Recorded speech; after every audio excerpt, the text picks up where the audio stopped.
So today's class is on fundamental analysis, and we're going to go over a disciplined approach to reading metrics and understanding sector dynamics and staying ahead of narrative shifts.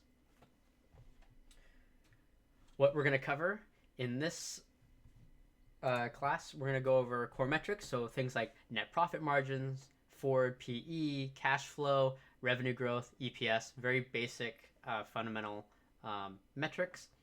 Sector comparisons, why we want to look at companies on a sector to sector basis and not intra-sector, meaning you want to compare companies that are very similar in business model and approach. If you have a bunch of energy companies, you won't be comparing those metrics of the energy companies to, say, a retailer. All right. News and catalysts, the role of headlines, deals, and business models, and how they change in real time, and why it's important to always stay on top of, if you pick a handful of companies, you not only want to stay on top of how they're looking fundamentally, are they healthy as a company, but you also want to understand how they're dynamically changing, on that quarter to quarter basis. We're going to go over narrative versus fundamentals and when sentiment diverges away from metrics, right? So you have companies like PayPal, Duolingo, Adobe, which I have examples that we'll go over.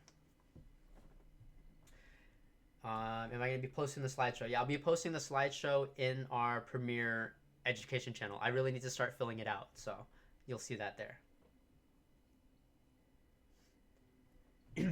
All right, so core metrics, net profit margin. The average S&P 500 company has a net profit margin of roughly 18%.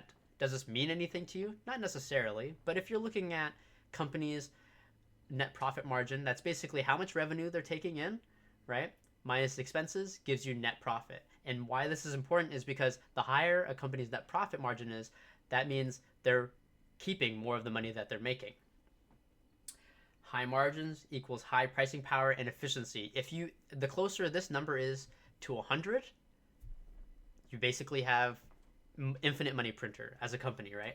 Obviously that doesn't really exist. The closest thing we have to that right now is like Nvidia, and they're at 54% net profit margin, which is insane for a tech company.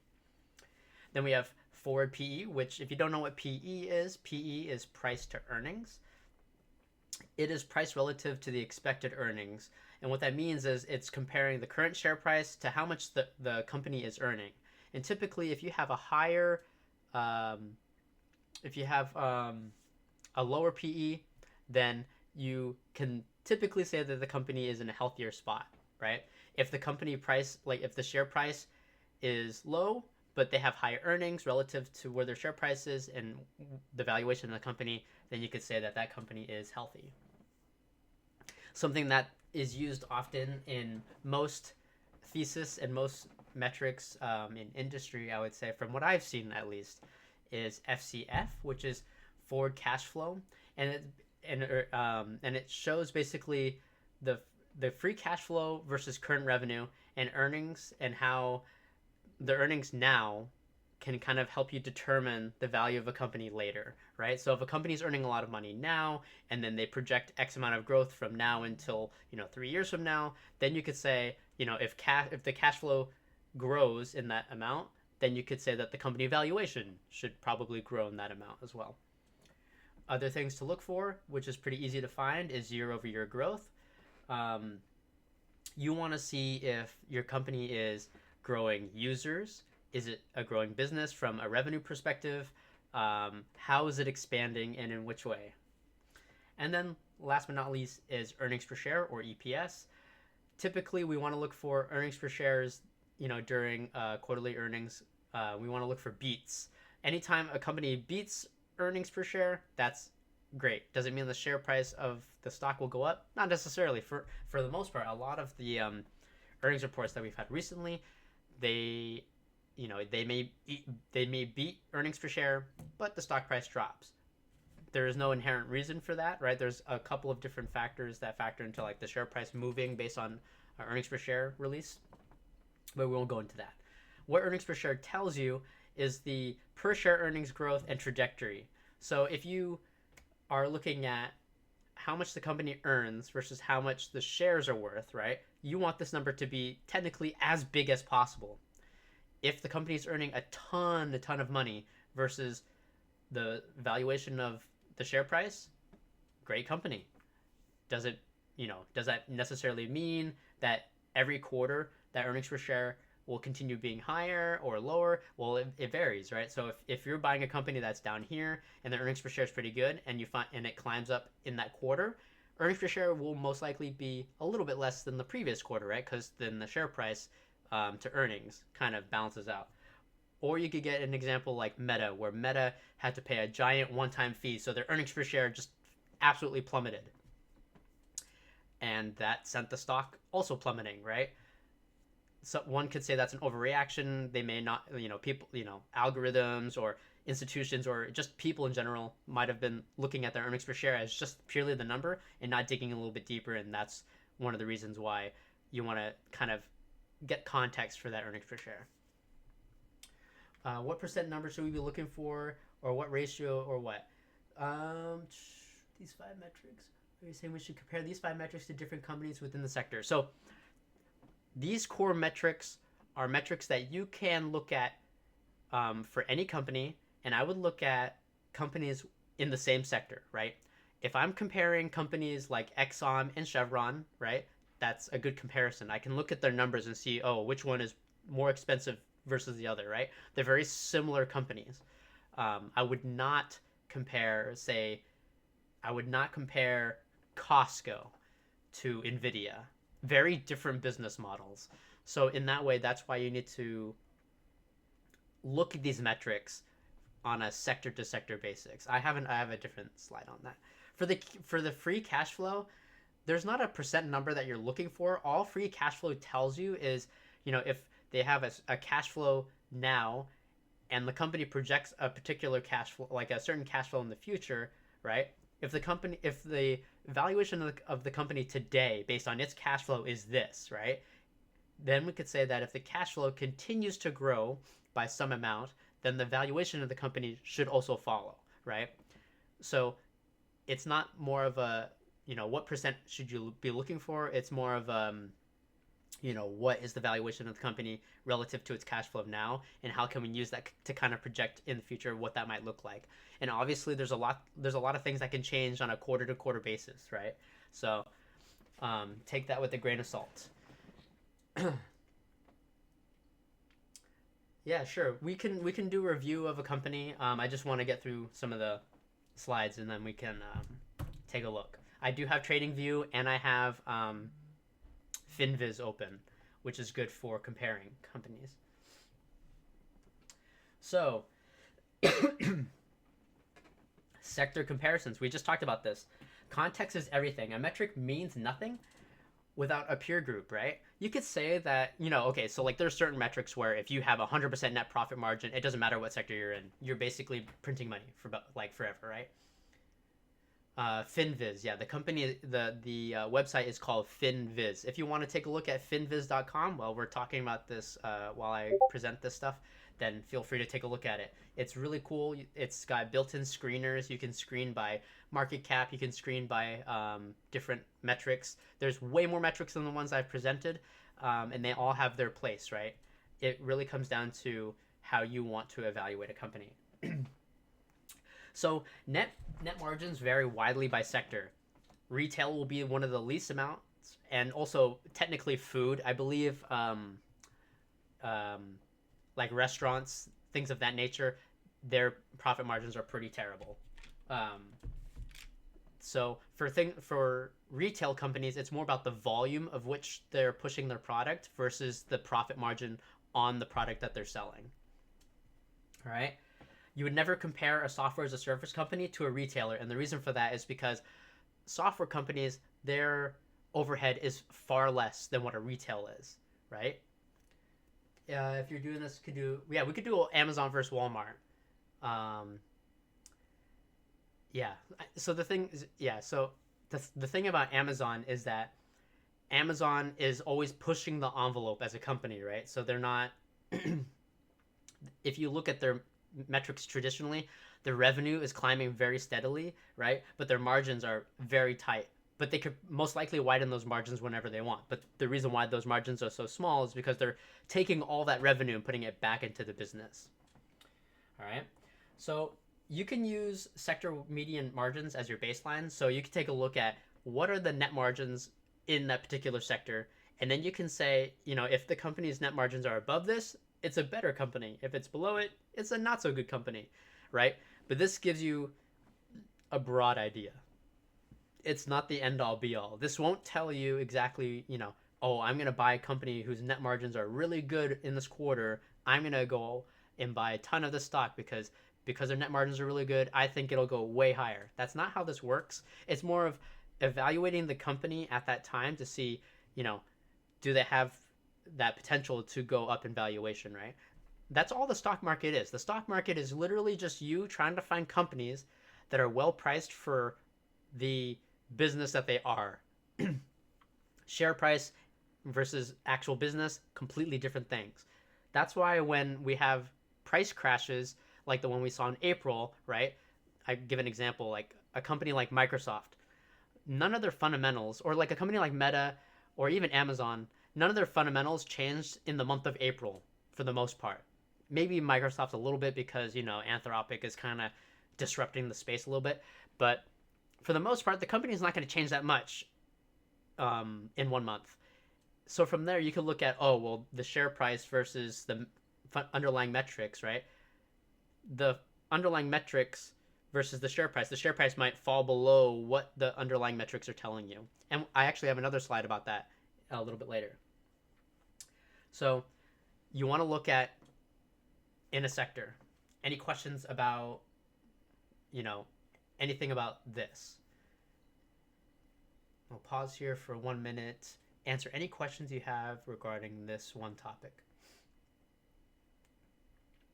And this is something that you guys can go and do this comparison, the comparison for companies in the same sector very easily for free. It doesn't cost you anything.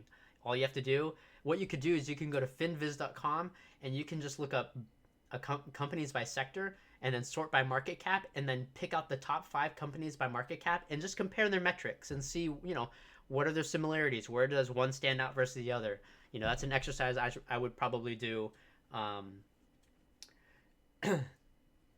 Is there a way to compare side by side? Not to my knowledge, no. Unfortunately, there is a I want to say that there is a company that or like a website that I've used to do that, but I'll have to re-find it again.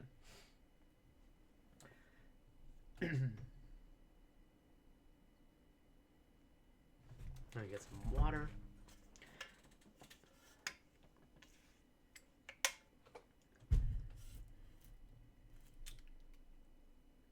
Yeah, we can take a look at the comparison. Yeah, we can take a look at comparing a company. All right. Next, we're going to talk about news and catalysts. The movement of a stock in the near term is very much affected by news and catalysts. And what does that mean? It means that anything that comes out regarding the company will basically jump or dump a stock price. But what you're looking at as a long-term investor, right, is how is this news affecting the company long-term? If you're using any kind of fundamental analysis, the longer your time horizon for that company, the more valid your analysis becomes for fundamental analysis. Fundamental analysis, it does have its place in shorter term time frames, like anywhere from 1 to 3 years. But if you are looking at a much longer time frame, then your fundamental analysis will have a little bit more weight to it. The reason for that is because the shorter the time frame, price movements become more statistically random. So if you stay up to date with your handful of companies, you're going to want to pay attention to these 4 things I have on screen. Mergers and acquisitions. Deals change the fundamental business overnight, and you want to analyze accreditation, dilution, strategic fit, and guidance revisions immediately after announcements. So what that means is there are some companies, I'll take Netflix, for example. Netflix wanted to acquire Warner Brothers for quite a large sum of money, billions of dollars, and the market didn't like that. The moment Netflix decided to turn their back on that deal and they got basically paid out for declining it and walking away, company's stock price went back up. Had they acquired Warner Brothers, right, that you would have to, as an investor, understand what that acquisition looks like from how much debt is Netflix taking on by taking that deal. How does that affect their net margins? How does that affect how the business will operate going forward, right? So those are unknowns that investors don't usually like. And then if you kind of look at most acquisitions, I would say, they're going to cost a company money. Like Amazon bought GSAT for quite a bit of money, right? But not all acquisitions are bad. Some acquisitions have strategic purpose. So you'll want to review that. Regulatory and macro events, rate decisions, policy shifts, sector regulation. Understand how macro tailwinds or headwinds structurally change the thesis before the next earnings call. This is more important for companies. I mean, it affects all companies, right? Rate changes affects all companies. Policy changes affect all companies. Tariffs, rate cuts, rate hikes affect all companies to some degree. But if I'm looking at just rate cuts in a vacuum, right? The rate cuts or rate hikes will affect most companies that either have a lot of debt or their net margins are really small. Because what ends up happening is if a company has a lot of debt, or they have a lot of interest rate payments, or they have debt that they need to refinance, well, now those companies, if the Federal Reserve hikes by even a quarter point or something like that, right? Those companies could be underwater instantly from a quarter to quarter perspective, right, on their debt. So you want to pay attention to not only things like rate hikes, but news, general news, PPI, CPI, jobs reports, all of that stuff is relevant to a company's underlying business and their fundamentals, because it will fundamentally change how much money the company can make, or like the whole tariff thing, right? Amazon got hit super hard because tariff policy kept flip-flopping, right? And tariffs were making things more expensive. So then Amazon's margins went down. So that technically is affecting the company's underlying metric. Guidance changes. Forward guidance is more market moving than historical earnings. And the reason for that is because investors want more. You'll always hear that companies only care about shareholders, and it's pretty much not like 99% true. Companies will do what it takes to make a company grow, whether that's laying off employees, cutting back unnecessary expenses, or just basically doing anything to try to guide higher, right? So when a company guides lower, right, or flat, investors don't like that. So this becomes relevant during quarter earnings. So every couple of months, just check in with the earnings and see, if you have time to listen to an earnings call, they're very informative and they can give you an idea of the direction the company wants to go. Leadership and strategy shifts. Sometimes when the companies are under a lot of stress, they will undergo a CEO or CFO change. This can create some variance in how the company wants to operate. Strategy pivots, cost-cutting cycles. Management quality is a multiplier on every fundamental metric. And what I mean by this is you have a quality leader, right? If that quality leader gets let go and gets replaced with someone else that wants to operate the business differently, then you have to take a look at, what's the previous experience of that CEO, and kind of try to understand how they want to adapt the business.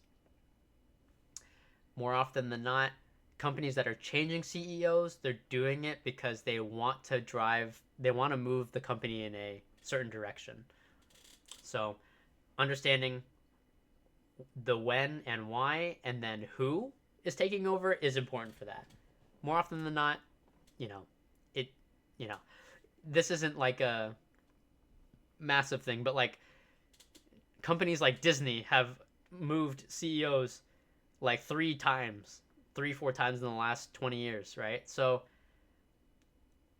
the company has fundamentally changed in the last 20 years, going from a media company to more leaning on their physical locations. Whether that's a good thing or a bad thing, you'd have to inspect the underlying metrics to see if that's a good or bad thing. All right. So these are some of the important things that you should look at that aren't just numbers. This is more what's happening in the now and what's happening quarter to quarter that you should stay up to date with from a fundamental analysis point of view. So any questions about this?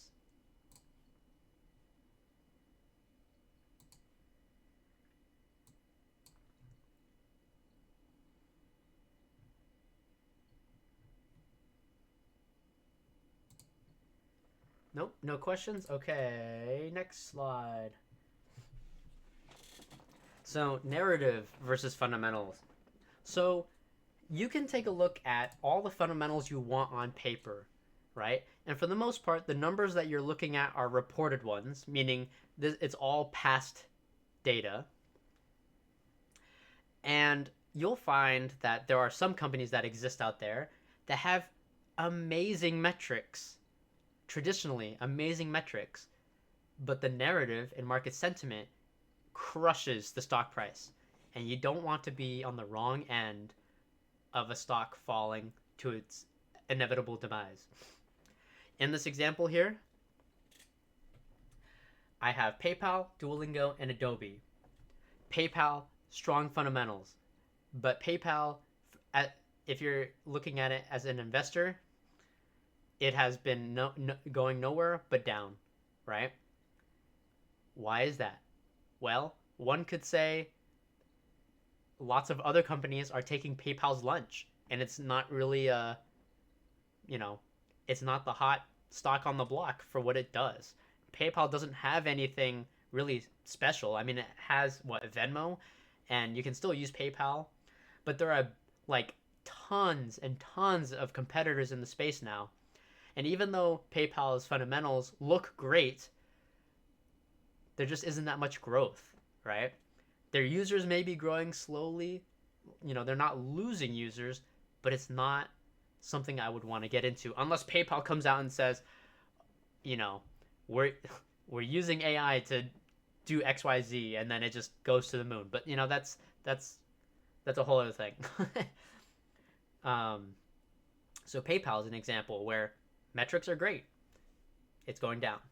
Duolingo, they have huge user growth, monetization.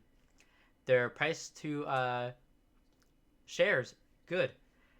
The narrative though is that AI can do what Duolingo does, right? One could say that you could look at it and say, we have a bullish narrative from where it is right now, but why is it still going down, right? I would say I would probably, if I had to take any of these three stocks, it probably would be Duolingo over PayPal, to be honest, right? Because Duolingo at least has a nice subscription-based model that kind of hooks the user and gives them a nice feedback loop to continue paying for, right? Whereas PayPal, people who use PayPal, they just walk away and use some other service, right? I don't really know about any other service other than Duolingo that kind of does what Duolingo does, other than, maybe using Claude to teach you how to learn a language, right? So this stock crushed. The third stock, Adobe, they're best in class when it comes to margins in what they do. They're a software company, right? They have a dominant suite. Their tools are some of the best in the world. They've been that way for a while, but narrative is changing. AI is allowing people with far smaller budgets and much more freedom to develop the tools that they want or use tools that they want without the restriction that Adobe has on those tools. AI also can do a lot of what Adobe's programs do, and the narrative says that if AI continues to get better from where it is now, the stock may not do any better, even if the fundamentals of Adobe are good, right? You can see this a lot in different stocks. These are just These are just examples of stocks that I've picked off the top of my head after making while making this presentation.